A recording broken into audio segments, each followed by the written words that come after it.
Hello guys and welcome to सॉल्व्सफेयर। तो जैसे कि आप लोगों को पता है, मैं काफ़ी सारे चैप्टर्स के टॉपिकल पास पेपर्स कर रहा हूँ। तो अब मैंने एग्रीकल्चर की सीरीज स्टार्ट की है। So let's start solving it. So part A says what is meant by each of the following terms. Subsistence crop farming. Subsistence crop farming क्या होती है? वो एक ऐसी फार्मिंग होती है जिसमें फार्मर जो है अपनी फैमिली नीड्स और अपनी नीड्स को पूरा करने के लिए क्रॉप्स ग्रो करता है। अब इसमें जो एक्स्ट्रा क्रॉप्स होती हैं वो एक बोनस के तौर पे होता है, उन्हें सेल करके इनकम ली जाती है। बी पे आ जाते हैं cash crop farming. Cash crop farming जो होती है वो होती सिर्फ एक्सपोर्ट आई मीन सेल के लिए। अब वो या तो वो डोमेस्टिक मार्केट में सोल्ड होती हो या फिर एक्सपोर्ट होती हो। तो ये थे इन दोनों की डेफिनेशंस। मैं दोनों डेफिनेशंस लिख लेता हूँ। फॉर फैमिली नीड्स और फिर primary for sale. So let's move on to the next part. So part 2 says from list of below, choose one example of a crop that is mainly grown as a subsistence crop and that is mainly grown as the cash crop. अब इनमें से कौन सा subsistence और कौन सा cash crop होता है? अब ज़्यादातर जो है, एक मैं आपको हिंट देता हूँ, जो फूड क्रॉप नहीं होता वो ज़्यादातर जो है कैश क्रॉप होता है, और सब्सिस्टेंस क्रॉप जो होता है वो कोई फूड क्रॉप होता है। तो अगर मैं यहाँ देखूँ तो कैश क्रॉप सबसे इम्पोर्टेंट है कॉटन। तो मैं कॉटन यहाँ लिख लूँगा। कॉटन जो है वो फूड क्रॉप नहीं है और मार्केट में सेल करने के लिए वो ग्रो किया जाता है, इसलिए कॉटन आ जाएगा कैश क्रॉप। सब्सिस्टेंस क्रॉप कौन सा आ जाएगा? सब्सिस्टेंस आप राइस लिख सकते हैं, वीट लिख सकते हैं। वीट जो होता है बरानी भी होता है पॉट प्लेटिंग में। उसके अलावा राइस जो होता है वो अपनी खाने की नीड को पूरे करने के लिए ग्रो होता है। तो आप यहाँ राइस और कॉटन लिख लीजिए।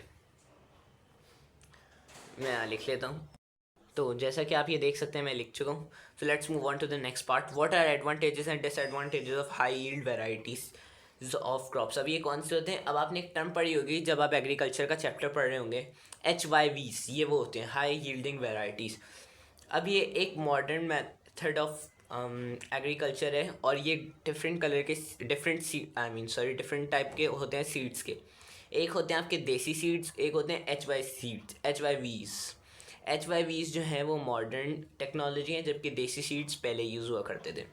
अब हमें इनके एडवांटेज और डिसएडवांटेज डिस्कस करने हैं। हाई यील्डिंग वेराइटीज़ जैसे कि एक मॉडर्न टेक्नोलॉजी है, तो इसका ये फ़ायदा होता है कि जो है इनसे प्रोडक्शन बढ़ती है approximately 30 to 40%।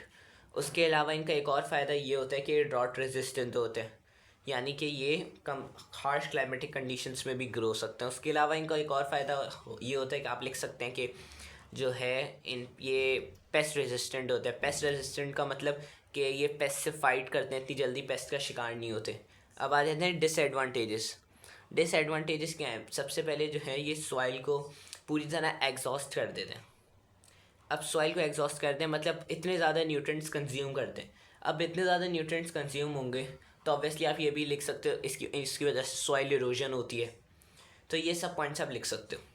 So let's move on to part B. Oh, sorry, I forgot to write those points. Let me write them first. जैसे कि हमने डिस्कस किया था, एडवांटेजेस हो जाएंगे इंक्रीज प्रोडक्शन,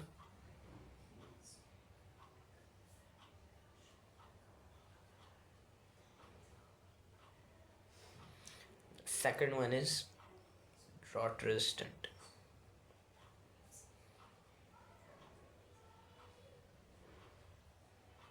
और डिसएडवांटेजेस क्या हैं? exhaust the soil,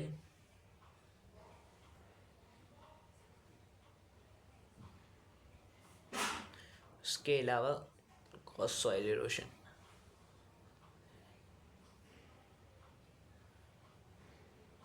So now let's move on to part B. Part B is a photograph. It's a study photograph है। अब हम इसका क्वेश्चन पढ़ते हैं।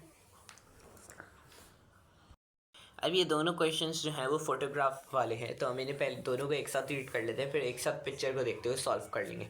तो हमारा पहला पार्ट क्या है? Describe the type of farming shown in the photograph.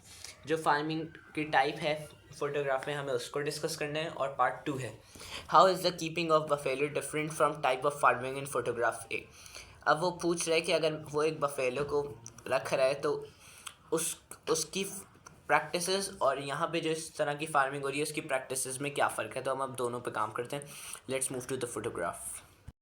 अब हम अपने पहले पार्ट को डिस्कस करते हैं कि कौन सी टाइप ऑफ फार्मिंग हो रही है। तो मैं देख सकता हूँ कि ये जो है कोई सेटल्ड फार्मिंग तो ऑब्वियसली कहीं से नहीं लग रही, ना ही यहाँ पे हाई माउंटेन्स है कि ट्रांसह्यूमेंस हो, तो obviously nomadic type of farming है। अब हमें यहाँ पे एक कैरेक्टरिस्टिक लिखना है कि नोमैडिक फार्मिंग में होता क्या है। नोमैडिक फार्मिंग में जो है वो इधर उधर चलते रहते हैं in search of food and water, in search of pastures.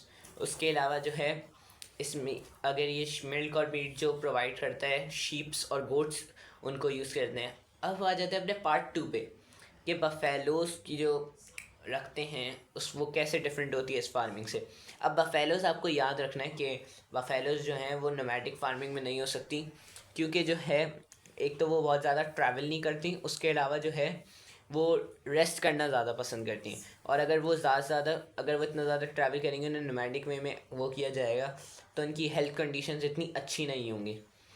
उसके अलावा जो है बफेलोस को जो है बहुत ज़्यादा पानी चाहिए होता है, जबकि मैं यहाँ देख सकता हूँ इतना ज़्यादा पानी नहीं है और ये सर्च कर रहे हैं पानी को, तो अनरिलायबल सोर्स ऑफ वाटर है, इसलिए जो है बफेलोस यहाँ पे नहीं रख सकते आप, या फिर बफेलोस को रखना डिफरेंट होगा इस टाइप ऑफ फार्मिंग से। तो अब मैं दोनों आंसर्स लिख लेता हूँ। अब देख सकते हैं मैंने फ़ोटोग्राफ्स लिख लिया। अच्छा, मैं आपको एक इम्पॉर्टेंट बात बताना चाहूँगा कि पार्ट 2 है, उसमें आपको कंपैरिजन करना है, तो इसलिए पहले आप लिखेंगे एक चीज़, फिर आपको बताना है कि वो फ़ोटोग्राफ से कैसे डिफरेंट है। इस तरह आपको ये आंसर लिखना है। सो आप एक दफ़ा पॉइंट्स पढ़ लीजिए, आपको समझ में आ जाएंगे। Now let's move on to part C. Part C जो है वो व्यूज़ वाला क्वेश्चन है, जिसको हम ऑलरेडी बहुत दफ़ा कर चुके हैं अपने प्रीवियस चैप्टर्स में। So let's read the two views. Development of livestock sector is the best way to increase the amount of food available in Pakistan. वो कह रहा है अगर हमारा लाइफ स्टॉक डेवलप होगा तो उससे जो है पाकिस्तान में अमाउंट ऑफ फूड बढ़ेगा। अभी हम इसको बाद में डिस्कस करते हैं, पहले हम व्यू बी पढ़ लें। Increasing crop production in cultivatable area is the best way ensuring there is enough food in Pakistan. अब आपको हम कह रहे हैं कि अगर आप क्रॉप प्रोडक्शन बढ़ा दो, कल्टिवेटेबल एरिया बढ़ा दो, तो आपकी जो है ज़्यादा से ज़्यादा फूड हो जाएगा। अब इन दोनों व्यूज़ को कंसिडर करते हैं। तो सबसे पहले हम ए पे आते हैं, लाइफ स्टॉक को डेवलप करेंगे। आप यहाँ बताओगे कैसे डेवलप कर सकते हैं। आप बताओ कि फूड प्रोसेसिंग इंडस्ट्रीज़ को बेहतर किया जाए, उसके अलावा जो है इनको हाई क्वालिटी फॉडर प्रोवाइड किया जाए, उसकी वजह से इनकी बेटर हेल्थ कंडीशंस होंगी, मीट की क्वालिटी अच्छी होगी। अब ये बेहतर तरीका क्यों है? क्योंकि जो है पाकिस्तान में बहुत सारे जैसे फार्म्स हैं वो लाइफ स्टॉक फार्म्स हैं। क्यों? क्योंकि नोमैडिक प्रैक्टिस हो सकती है बलूचिस्तान में, वहाँ पे क्रॉप्स ग्रो नहीं होती, वहाँ पे ज़्यादातर इसी काम में रहते हैं। उसके अलावा जो है आप पंजाब के एरिया में बहुत सारी सेटल्ड फार्मिंग होती है। उसके अलावा लाइफ स्टॉक की एक वो है गोट हैं, वो जो हैं बहुत ज़्यादा डिमांड में उनका बीट, इसलिए वो इंक्रीज़ करेंगे amount of food available in Pakistan.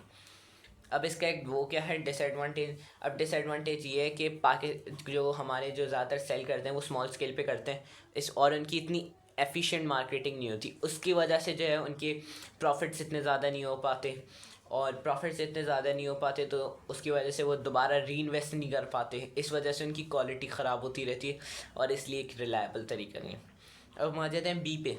अगर मैं क्रॉप प्रोडक्शन और कल्टीवेटेबल एरिया बढ़ाऊंगा तो बेस्ट वे होगा कि मेरा फूड बढ़े। अब ऐसा क्यों होगा और कैसे होगा?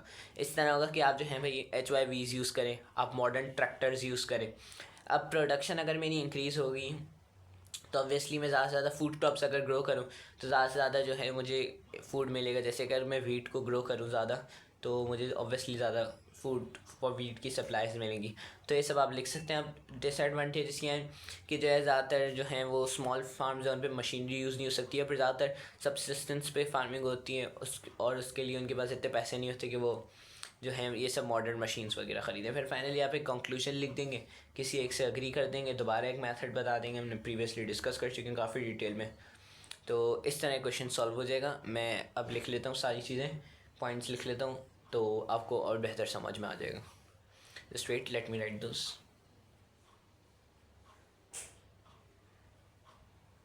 यू ए जैसे कि हमने डिस्कस किया कैसे कर सकते हैं, through providing better facilities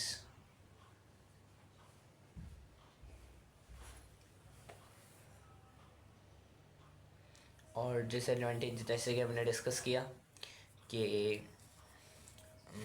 efficient marketing.